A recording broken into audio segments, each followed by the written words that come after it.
Hello friend, पाई academy में एक बार फिर से आपका स्वागत है। आज मैं आपके लिए एक नोटिफिकेशन वीडियो लेकर आया हूँ। अगर आप पॉलिटेक्निक का एग्ज़ाम फॉर्म भरना चाहते हैं, झारखंड पॉलिटेक्निक का अगर एग्ज़ाम फॉर्म भर रहे हैं, तो ये वीडियो आपके लिए बहुत इम्पोर्टेंट है, क्योंकि मैं आपको इसमें सारी जानकारी दूंगा कि एग्ज़ाम में अगर आप एग्ज़ाम फॉर्म फिल कर रहे हैं तो आपको कौन सा कॉलम या कौन सा पॉइंट को चूज करना है जिससे आपको काउंसलिंग में फ़ायदा हो या रैंक आपका अच्छा आए। ओके, तो चलिए स्टार्ट करते हैं। तो ये रहा आपका, देखिए ये हम आज बात करने वाले हैं polytechnic entrance competitive examination 2020। Okay. ये झारखंड पॉलिटेक्निक की फॉर्म है। अगर आप झारखंड पॉलिटेक्निक में एडमिशन लेना चाहते हैं तो आपको ये एग्ज़ाम क्वालिफाई करना पड़ेगा। मतलब ये एग्ज़ाम आपको क्वालिफाई करना ही पड़ेगा। ठीक है, चाहे आपको झारखंड स्टेट के हों या झारखंड स्टेट के बाहर से, है ना। ये फॉर्म आपकी ऑनलाइन होना शुरू हो गया है। आप देखिए यहाँ पे 8 जून 2020 से ही ये ओपन होना, अप्लाई होना स्टार्ट हो चुका है। अब देखिए यहाँ पे है ना, 8/6/2020 से ही ऑनलाइन होना प्रारंभ हो गया है। ठीक है, जिसकी लास्ट डेट क्या है, 2 जुलाई 2020। और मैं आप यहाँ पे आप देखिए क्या है, परीक्षा है ना, परीक्षा की तिथि मतलब एग्जामिनेशन डेट कब होगा, सेकेंड या थर्ड वीक ऑफ जुलाई। मतलब जुलाई के सेकेंड या थर्ड वीक में, मतलब मान लीजिए आप 8 तारीख से लेकर आपके 21 तारीख के बीच में कभी भी एग्जाम आपका हो जाएगा। देखिए है ना, थर्ड, है ना, वीक ऑफ जुलाई। ओके, मैं इसमें आपको हर सारा इंफॉर्मेशन दूंगा कि आप अगर एग्ज़ाम फॉर्म फिल कर रहे हो तो आपको कौन सा कॉलम को यस करना है या नो करना है ना। एग्जामिनेशन फ़ी कितना लग रहा है, आप अगर एसएमक्यू कोटा या एमसीक्यू कोटा में हैं तो आपको यस करना है या नो करना है, मैं सब आपको बताऊंगा। ओके, टीएफडब्ल्यू कोटा क्या है, टीएफडब्ल्यू कोटा से क्या होता है, ये सारा इंफॉर्मेशन आज मैं आपको दूंगा। ठीक है, होता यह है कि बहुत सारे मतलब बच्चे होते हैं जिनको ये पता ही नहीं होता है कि एसएमक्यू और एमसीक्यू कोटा क्या है ना, या टीएफडब्ल्यू कोटा क्या है। तो वो क्या करते हैं, एग्जामिनेशन फॉर्म को फिल तो कर देते हैं, लेकिन ये सब चीज़ से चूक हो जाती है ये सब चीज़ में। ठीक है, जिससे क्या होता है काउंसलिंग में उनको दिक्कत होती है, क्योंकि वो कुछ और कोटा को चूज करके चले जाते हैं और उनके कास्ट सर्टिफिकेट में, जाति प्रमाण पत्र में कुछ और कोटा रहता है, जिसकी वजह से अच्छा रैंक आने के बावजूद भी उनको अच्छी कॉलेज नहीं मिल पाती है। ओके, तो आज मैं सारा इन्फॉर्मेशन आपको दूंगा। तो ये रहा हमारा मतलब बेसिक डिटेल कि कब से कब तक ऑनलाइन होगी एग्जामिनेशन फॉर्म। ठीक है, मतलब कॉम्पिटिटिव एग्जामिनेशन फॉर्म, है ना, एंट्रेंस एग्जामिनेशन कब से कब तक होगी। ठीक है, नेक्स्ट आप अब आइए यहाँ पे। ठीक, देखिए क्या है, हम यहाँ पे आपको बताने वाले हैं कि आप का मिनिमम क्वालिफिकेशन क्या होना चाहिए कि आप पॉलिटेक्निक एंट्रेंस एग्ज़ाम का मतलब एग्ज़ाम दे सके। उसकी मिनिमम क्वालिफिकेशन क्या होनी चाहिए, है ना। तो आप देखिए यहाँ पे क्या है, अगर आप 10th दिए हुए हैं या आईटीआई किए हुए हैं, ठीक है, 10th या आईटीआई। ओके, तो आपकी मिनिमम देखिए यहाँ पे 10th है ना, कोई भी 10th माध्यमिक मतलब 10th, 10th या इक्विवेलेंट, 10th या उसका इक्विवेलेंट। ठीक है, तो आपका परसेंटेज क्या होना चाहिए, आपका मिनिमम परसेंटेज होना चाहिए 35%, है ना। इससे मतलब जस्ट पास का 2% ज़्यादा, पास 33% में होता है, 2% 35% से ज़्यादा अगर आप कराए तो आप आराम से पॉलिटेक्निक एंट्रेंस एग्ज़ाम दे सकते हैं। ठीक है। अब हम बात करते हैं इसमें एज लिमिट की। ठीक है, तो मैं आपको बता दूं कि इसमें एज लिमिट कोई भी, ना न्यूनतम एज लिमिट है ना अधिकतम एज लिमिट। देखिए ना न्यूनतम है, ठीक है, ना अधिकतम आयु लिमिट है। आप यहाँ पे देखिए, है ना, नहीं है, निर्धारित नहीं किया गया है। ठीक है, कोई भी एज लिमिट नहीं है इसमें। क्लियर।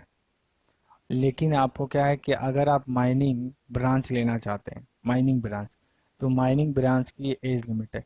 आप माइनिंग ब्रांच छोड़ के अगर आप कोई भी ब्रांच लेते हैं, चाहे mechanical, electrical, electronics, automobile, chemical, कुछ भी अगर आप लेना चाहें तो आपकी कोई एज लिमिट नहीं है। आप किसी भी एज के हो, आप आराम से एंट्रेंस दे सकते हो और उसमें एडमिशन भी ले सकते हो कोई भी कॉलेज पे। ठीक है, लेकिन अगर आप माइनिंग करना चाहते हैं तो माइनिंग की मिनिमम एज लिमिट है 17 वर्ष। कम से कम आपको 17 वर्ष का होना होगा। 17 वर्ष से नीचे अगर आप रहोगे तो आप माइनिंग ब्रांच नहीं ले सकते हो। ओके, तो ये रहा हमारी एज की बात। ठीक, अब हम बात करते हैं आपको, नेक्स्ट में चलते हैं हम, है ना। चलिए, यहाँ पे हम बात करने वाले हैं कि अगर हम, मतलब कि अगर हम एग्ज़ाम दे रहे हैं तो हमारा कोटा क्या होना चाहिए। ठीक है, ओके, या किस कोटे के लिए आप, कितना सीट रिजर्व है किस कॉलेज में। ठीक है, तो लगभग बता दूं मैं कि लगभग सारे कॉलेज में सारे लोग एडमिशन ले सकते हैं। ठीक है, चाहे वो प्राइवेट हो या गवर्नमेंट हो, किसी भी कास्ट के लोग किसी भी कॉलेज में एडमिशन ले सकते हैं, चाहे ओबीसी हो या आपका एसएमक्यू हो या एमसीक्यू हो, है ना, या आपकी एसटी एससी हो। किसी में भी आप किसी भी कॉलेज में, चाहे प्राइवेट हो या गवर्नमेंट, आप एडमिशन ले सकते हैं।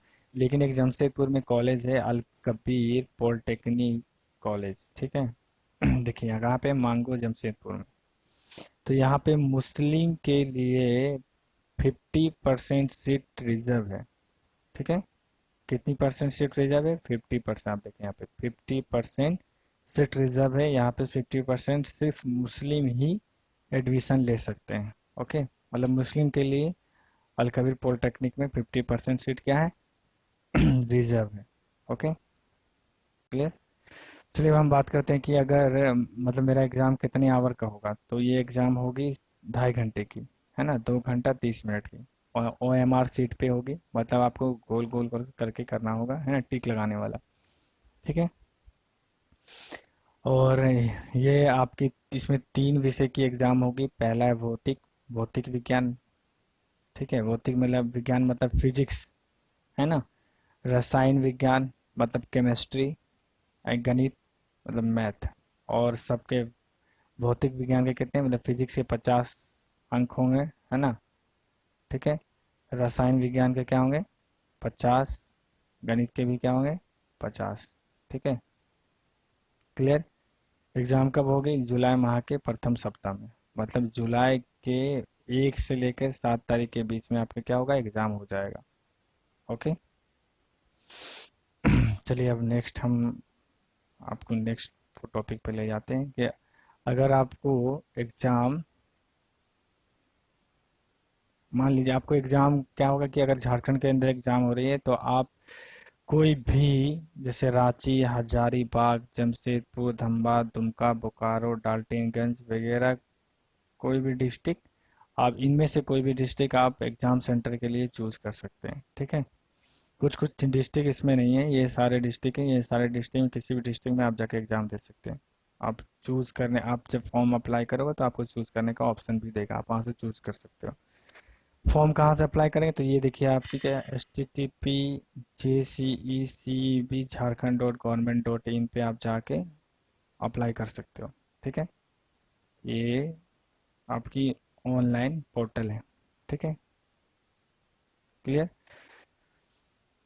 चलिए नेक्स्ट, कि अगर परीक्षा का शुल्क कितना है। ठीक है, हम ओबीसी हैं या जनरल हैं, तो फी कितना लग रहा है, एग्जामिनेशन फी। ओके, तो आप यहाँ पे आप देखो क्या है कि अगर आप जनरल हो या OBC 1 हो या OBC 2 हो, ठीक है, सारे के लिए कितना फी लग रहा है? 650। समान पिछड़ी जाति 1 या पिछड़ी जाति 2 कोटि के लिए कितना लग रहा है? 650। मतलब जनरल, OBC 1 या OBC 2, मतलब BC 1 BC 2 के लिए कितना लग रहा है? 650। लेकिन आप अगर ST हैं और SC हैं तो उसके लिए कितना लग रहा है? 325 रुपया, है ना, 325 रुपीज़। क्लियर, जो आपको वापस नहीं किया जाएगा, अगर आप फेल हों या पास हों, या आपको वापस नहीं किया जाएगा किसी भी कीमत पे। ओके, क्लियर, इतना दूर क्लियर होगा। अब बाकी नेक्स्ट इन्फॉर्मेशन मैं आपको दे देता हूँ कि और आगे आप क्या कर सकते हैं। ठीक है, तो आप चलिए आपको हम प्रोसेस बता देता हूँ मैं। प्रोसेस की, अगर आप एग्जामिनेशन फॉर्म फिल कर रहे हैं तो आपको कौन कौन सा पॉइंट या पे आपको क्लिक करना है, यस करना है या नो करना है। ठीक है, तो आप देखिए, पहला ये 3 प्रोसेस में आपकी फॉर्म फिल होगी। पहला क्या, आप रजिस्ट्रेशन करेंगे और फॉर्म को फिल करेंगे। ठीक है, दूसरा क्या है, इमेज अपलोड करेंगे। तीसरा क्या है, एप्लीकेशन एप्लीकेशन फ़ी को पेमेंट करेंगे। ठीक है, एप्लीकेशन फ़ी पेमेंट करेंगे। ठीक है, तो आप रजिस्ट्रेशन कर लीजिएगा, मोबाइल नंबर दे के, ईमेल आईडी दे के, नाम अपना दे के आप रजिस्ट्रेशन कर सकते हैं। ठीक है, अब अगर आप फॉर्म फिल कर रहे हैं तो आपको अपना नाम, father name, mother name, date of birth, gender, residential, है ना, स्टेटस, कैटेगरी। तो देखिए यहाँ पे कैटेगरी में क्या है कि जनरल में एक और कैटेगरी आती है, EWS कोटी, तो इसे भी आप चूज कर सकते हैं अगर आप EWS कोटा में आते हैं तो। ठीक है, अनुसूचित जनजाति कोटि, है ना, के समूह में आदिम जनजाति भी आने लगा है। ठीक है, अगर आप आदिम जनजाति हैं तो आप इस पे क्लिक कर सकते हैं, यस कर सकते हैं मतलब। ठीक है, अब नेक्स्ट क्या है कि ये TFW कोटा। तो TFW कोटा के बारे में मैंने अभी बताया है कि ये TFW कोटा क्या है कि अगर आपका इनकम 2.5 लाख से कम है। ठीक है, आपका इनकम सर्टिफिकेट, अगर आपका इनकम सर्टिफिकेट 2.5 लाख से कम है ना, पर एनम, मतलब साल में, अगर आप, इनकम तो साल का ही बनता है ना, एनुअल बनता है, तो अगर आपका इनकम 2.5 लाख से कम है तो आप TFW कोटा को चूज करिए, एकदम करना ही होगा आपको, क्योंकि अगर आप TFW कोटा को चूज कर लेंगे तो आपका सेमेस्टर फी लगभग, और अगर आप प्राइवेट में एडमिशन ले रहे हो, मान लो कि प्राइवेट, किसी प्राइवेट कॉलेज में एडमिशन ले रहे हो, तो आपका सेमेस्टर फी लगभग गवर्नमेंट पॉलिटेक्निक कॉलेज के सेमेस्टर फी के बराबर होगा। समझे, तो आपको ये चूज करना है, क्योंकि इसमें आपका ट्यूशन फी माफ हो जाएगा। ट्यूशन फी माफ मतलब 16,000 17,000 रुपया आपका माफ हो जाएगा पर सेमेस्टर। बात समझ रहे हैं आप, तो आपको ये चूज करना है अगर आपका इनकम बना हुआ है या आपने बना के रखा है तो। और ये TFW कोटा चूज करने के बाद आपको इनकम सर्टिफिकेट रखना होगा, तभी आपको ये कोटा मिलेगा काउंसेलिंग में। क्लियर।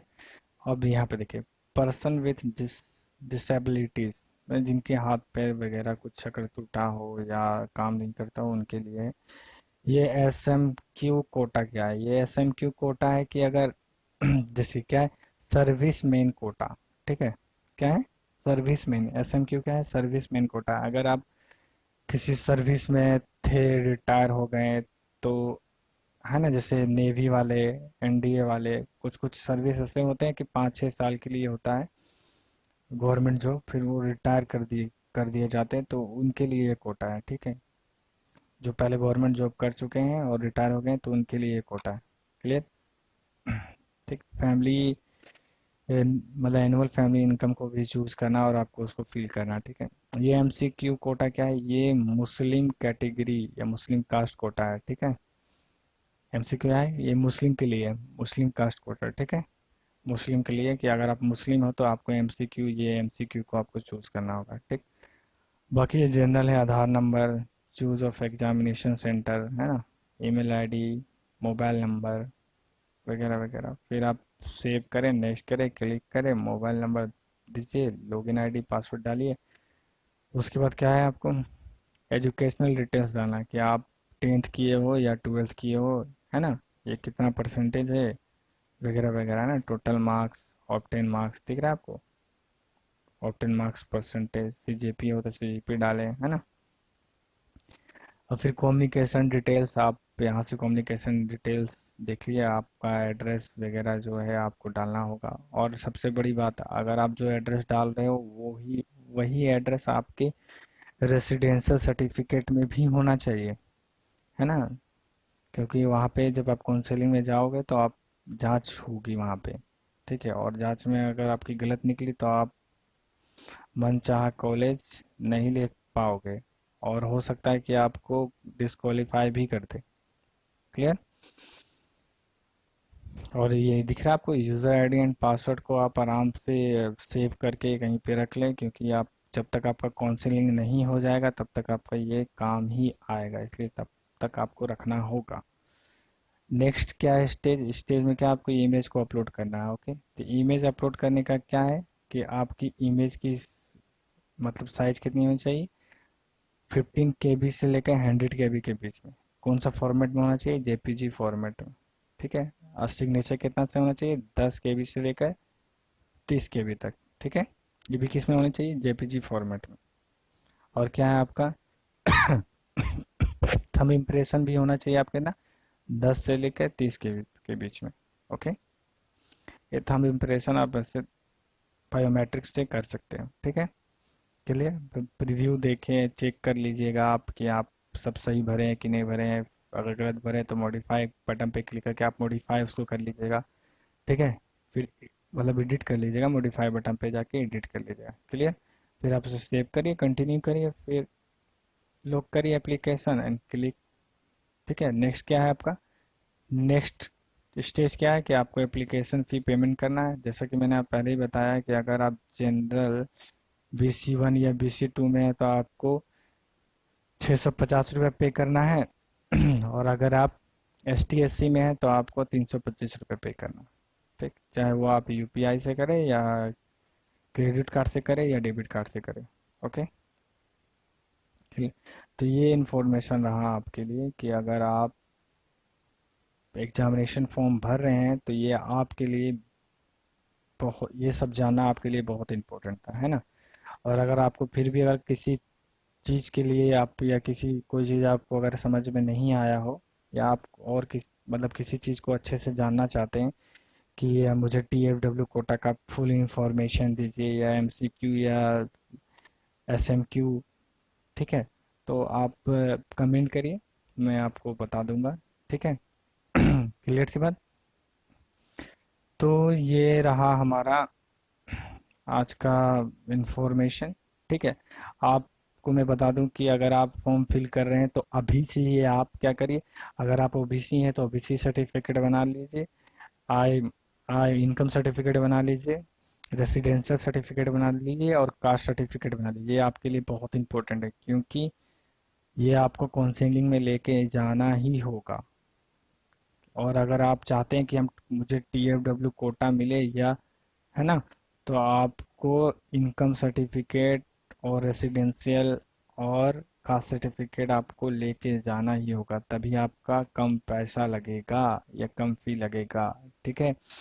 और अगर आप किसी गवर्नमेंट कॉलेज में मतलब OBC का कोटा लेना चाहते हैं तो आपको कास्ट सर्टिफिकेट तो चाहिए ही चाहिए। अगर आप OBC आपके पास है तो ठीक है, अगर OBC नहीं है तो आप कास्ट सर्टिफिकेट से भी आपका काम हो जाएगा, तो आप कास्ट सर्टिफिकेट भी लेके जा सकते हैं। ठीक है, तो कम से कम आप ये तीन बना के रखिएगा क्योंकि आपकी काउंसलिंग में काम आएगी। ओके। हाँ, थैंक यू फॉर वाचिंग। अगर आपको लगा हो कि मैंने आपको अच्छा इन्फॉर्मेशन दिया, ये इन्फॉर्मेशन अगर आपकी काम की है तो आप प्लीज़ मेरे चैनल को सब्सक्राइब करिए, लाइक करिए, शेयर करिए एंड कमेंट करिए। Thank you for watching. हाँ, और मैं बता दूं कि आगे भी काउंसलिंग से रिलेटेड कि कहाँ पे कितना सीट है, या किस सीट को हमें चूज़ करना है, किस ब्रांच को हमें चूज़ करना है, तो ये सारा इन्फॉर्मेशन भी मैं आपको नेक्स्ट वीडियो में दूंगा। ठीक है, तो प्लीज़ कनेक्ट रहिए एंड सब्सक्राइब करिए। Thank you.